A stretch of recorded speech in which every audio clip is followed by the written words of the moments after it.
Yes, people, make sure that you guys are checking out Jersey FC Soccer Shop and typing in Don CFC at checkout for 20% off for all your new and retro kits. You don't need to be a Chelsea fan, people. Yeah, they've got all the kits on there. They've got all the, the old heritage kits. You know what I'm saying, people? So go check them out. Jersey FC Soccer Shop, Don CFC, 20% off at checkout. Love.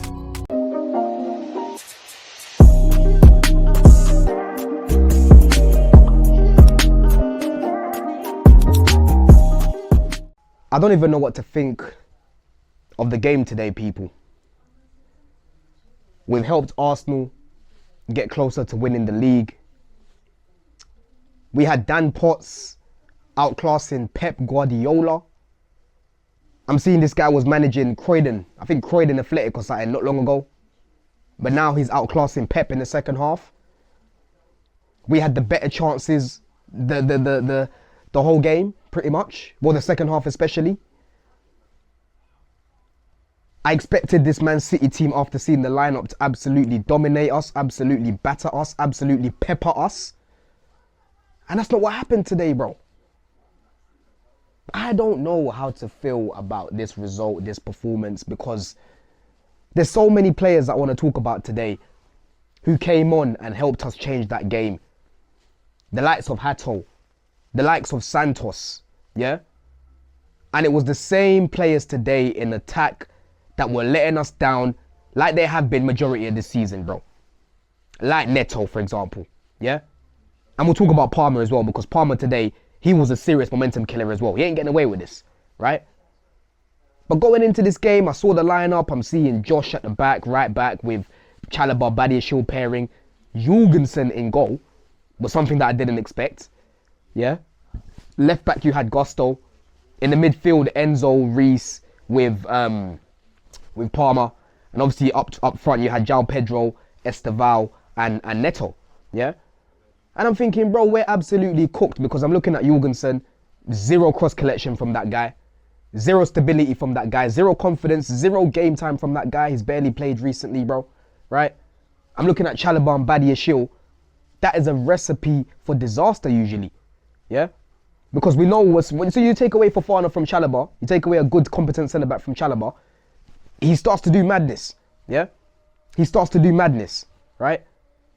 I'm looking at Josh on the right-hand side. I'm looking at Gusto playing out of position as well. And I'm like, yo, we're going to get battered here, 3-4-0. But that's not what happened in the game as the game started, bro. I'm seeing us counter-pressing these guys, pressing them quite high. They're struggling to really create chances. What went wrong for City today was that they couldn't prepare for today because they didn't know how we were going to set up. They didn't know who was going to play. Obviously, Caicedo wasn't in the midfield either, right?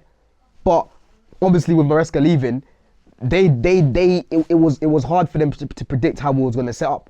At least with Maresca, they probably had a rough idea of what we were going to do, yeah? They probably had no idea Fofana wasn't going to play.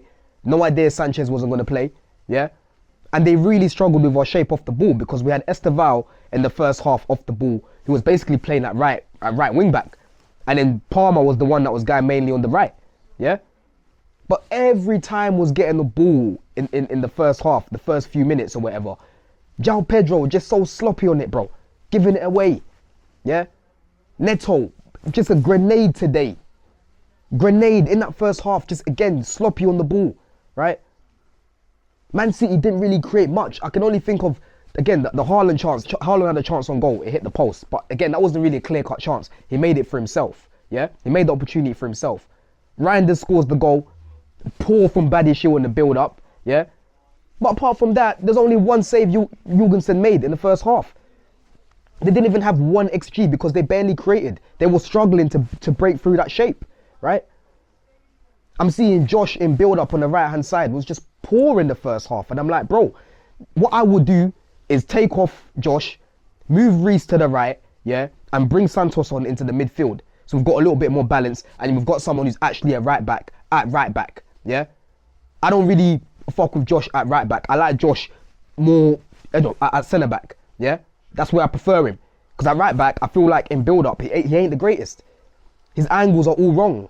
You know what I mean? He gives the ball away quite a lot, yeah? But second half, we changed the shape. We go to a back three. Yeah. Esteval came off, and I wasn't too keen on that because I'm thinking, yo, Esteval coming off, that's more quality that we're taking away from the players on the ball, right? Because we are going to get space in the transition. The way City are attacking us, we are going to get space in the transition, as you guys saw in the second half, right? Obviously, Neto was always going to stay on the pitch because Neto is one of the most experienced players in the team. He was never going to come off, yeah? So if anyone's going to get sacrificed, it's going to be the kid. That's what always happens, right? So I'm seeing Esteval coming off. I'm not happy about that. But obviously I saw Santos come on. So now it's Santos and Reece in the middle. Josh was playing at left centre-back with Chalobah, who was playing at right centre-back, and Badiashile was in the middle of them, right? And to be honest with you people, this is what I'm saying. Potts, bro. Dan Potts, I'm sorry, bro. He outclassed Pep. Because that second half, the amount of times that was getting the ball in a transition and finding so much space, yeah? Santos today, bro, the way that he came on and just helped us win the ball back so many times, right? Winning the ball back in the box from the likes of Cherki, yeah? The way that he was beating the press when he was getting the ball, because Man City press you guys, press teams high. He's getting the ball and just, you know, beating that press, bro, yeah? Hato, when he came on, was a little bit shaky, but he grew into the game, yeah? Puts in a very good cross that Cole Palmer should have taken, yeah? Neto gets a very good chance from Enzo Fernandez. Should have taken that chance, bro. Yeah? Delap comes on as well, and he was, I know he was petulant for the yellow card, right? But he was clearly better than João Pedro. This is one of his better cameos today, bro. He was better than João Pedro. The touches on the ball, the way that he was turning with the ball. He gave the ball similar to what he did with Garnacho the other day, where Neto should do better, right? And then Neto just breaks down the opportunities there. Left side, right side. Just a momentum killer, bro. This is the problems that we're having to deal with. I've got my boys messaging me in the group chat saying, yo, Neto was frustrating me today. Because all these Arsenal fans, obviously, they want us to win. They wanted us to win today. Yeah, they wanted Man City to drop points. And they're like, yo, this is what you man have to deal with every week. This is what we have to deal with every single week. Opportunities in the final third where man are through on goal, 1v1s, and they're just failing to beat their man. They're failing to put in a ball. They're failing to score, bro. Failing to get the shot on target, right? These are the things that we deal with Garnacho and Neto. Yeah? Look at that. You see that from Neto. You see it from one person. Now imagine we had it from Garnacho as well, bro. Garnacho didn't even see the pitch today. But I'm sure if Maresca was here, he would have been playing. Yeah? I thought those subs today were excellent, bro, from man like Potts. Yeah? I thought those subs today were brilliant because Santos, the stability that he brought to the midfield, the solidity that he brought to the midfield, he replicated exactly what Caicedo does for this team in terms of relieving pressure, yeah? In terms of helping us in build-up, in terms of defending and helping the centre-backs in the box. He did that very, very well today, yeah? So I've got to give man praise for that. And I thought for the defending as well in the second half, it was a lot better than the first, right? Haaland had a chance on goal where he ran through, Badiashile got a very good block on it. Chalobah got a good block on, I think it was Foden's, one of Foden's shots. Like I said, Santos is defending in the box. Hato, there was a challenge where man just came from behind and won it back, right? There was a moment where Josh as well, he had a very good challenge on Haaland as well. He lost the ball, but he managed to come back and win it back, yeah? Enzo today, in the first half, he was one of the few players that was actually helping us off the ball to win it back, bro, yeah? He was very good in the first half off the ball, winning it back. Second half, even better on the ball. Keeping the ball simple, keeping the ball ticking, keeping the game simple, right? He's there at the back post for the cross that comes in. Brilliant cross from Gusto. I thought Gusto in the second half defensively was quite good as well, yeah? And the counter pressing from him was good, right? But this is exactly why I want to see Matisse when he comes in, yeah? Start overlapping Gusto more. Get him in those positions like what he was getting in today at right wing back, where he's whipping in those balls, because he'll be getting more assists, yeah? He might even start to score more goals. This inverting him stuff, forget about it, man. Leave all that now, man. Overlap this guy, because the best version of Gusto was when he was overlapping, bro. Yeah? That was the best version of Gusto at Chelsea, bro. So that's one thing that I gave praise to Poch for when it comes to improving players, yeah? But Enzo Fernandez, that was a well-deserved goal from him, because today, he's one of the few players that can walk away today and say, yo, I done my thing today, yeah?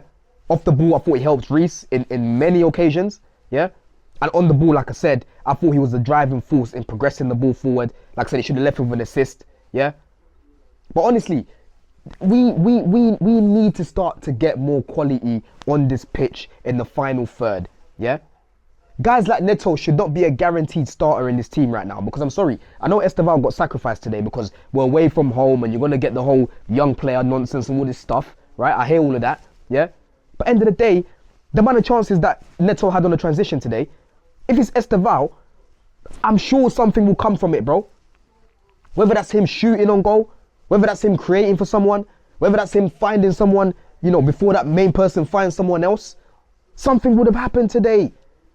But Neto is just honestly a grenade. He is a momentum killer and he is killing this team. The amount of times this guy gets the ball in transition and kills this team is mad. Yeah? Palmer, I know Palmer was poor today, but we know usually Palmer in the final third, the quality is top, right? He had a chance today that he should have buried as well, blood, right? But I'm telling you, Neto cannot be such a guaranteed starter in this team where he managed to start every game. I'm sorry, bro. Bring man off the bench like what we did against Cardiff, against tired legs. Maybe that would help him. Because even Neville on commentary today was saying, yo, I look at Neto today and I'm like, bro, I see it in you, but then it's the belief. It's all about the mentality, bro. Why are you not being aggressive? Why are you not being front thinking on the ball to run past these guys, these defenders? Yeah? Because you've got the pace and you've got the strength to do it. But you choose not to do it. Honestly, bro, the amount of times that we brought down the attacks today in the second half is pathetic, because we could have honestly won that game. We could have honestly won that game, yeah? Again, I'm happy that we didn't lose because, you know, Liverpool, they dropped points today, last minute and whatnot. United, bro, United, this is their little easy running. They had Wolves last week at home, they dropped points. They had Leeds today, they dropped points. They've got Burnley next, right? They should have been 9 out of 9 because soon they've got Arsenal at the Emirates. And they've got Man City the week before, back to back, yeah? And there's problems over there with Amrim. Man's moving like Maresca right now. There's problems over there. I'm hearing that, you know, they're saying that they want Amrim to be more tactical, more flexible tactically or whatever. And he's arguing that it should have been backed more in the window, whatever it is over there. So they've got problems over there, yeah? But we shouldn't be finishing behind those sort of teams, Man United and that right now. I'm sorry. I know we've been poor, but we did not go into this season thinking that we're going to be competing with Man United, bro. Yeah? This needs to be a turning point in this team, bro. I'm sick and tired of dropping points the way we've been dropping points, right? But that second half performance is something that you can build from, something where you can get more confidence. We've got Charlton coming up. Hopefully the likes of Hato will start to get more game time. I'm hoping Santos will start that game as well. But going forward now, I need to be seeing Hato getting more game time. I need to be seeing Santos getting more game time. You can see when Hato came on that he hasn't really been playing, which is why he was a little bit, you know, reckless on the ball. But then when he grew into the game, he was good. Yeah? Santos, like, come on, bro. How many games have we been seeing this guy on the bench and all man tell me is he's not ready? Are you being serious? Man went away today to a team managed by Pep, yeah? With some world-class players in there, with Rodri in the midfield. And he looked better than these guys, right? So don't hear nothing about Santos ain't ready, because he is ready to be playing. You need to trust him more. And that's why I'm hoping Matisse will come in and trust him more, because he loved him at Strasbourg, bro. Use more of a 4-3-3 right now. Give this defense a little bit more stability. Play Palmer on the right more often if you need to. Guys told me Palmer's better on the right. Palmer was on the right today and he was poor. He was poor today, bro. You know what I mean? But like I said, it's good that we didn't lose today. Obviously, it's annoying that we've helped Arsenal in their little, you know, situation right now to try and win the league. But it is where it is, yeah? They've still got to play Man City away. They've got Liverpool coming up soon. They'll probably win that game at the Emirates. Cool, whatever. But they're going to drop points. It's only a 6-point gap right now. They will drop points as well. And City will probably go on a little run at some point as well. Yeah?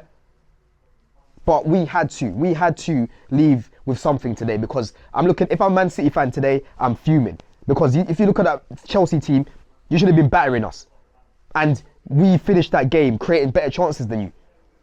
So I've got to give it up to Potts. Big up Dan Potts, man. But let me know what you think of my thoughts, people. For me, close man of the match here, I'll probably say either Santos or Enzo. I'll give it to Enzo because he got the winning goal. But Santos was very, very close, bro. Because I'm telling you, if Santos did not come on, we do not win that game. Yeah? And we definitely concede more than one goal. Because he was very good at winning the ball back. In a bit, people. Love. Bless.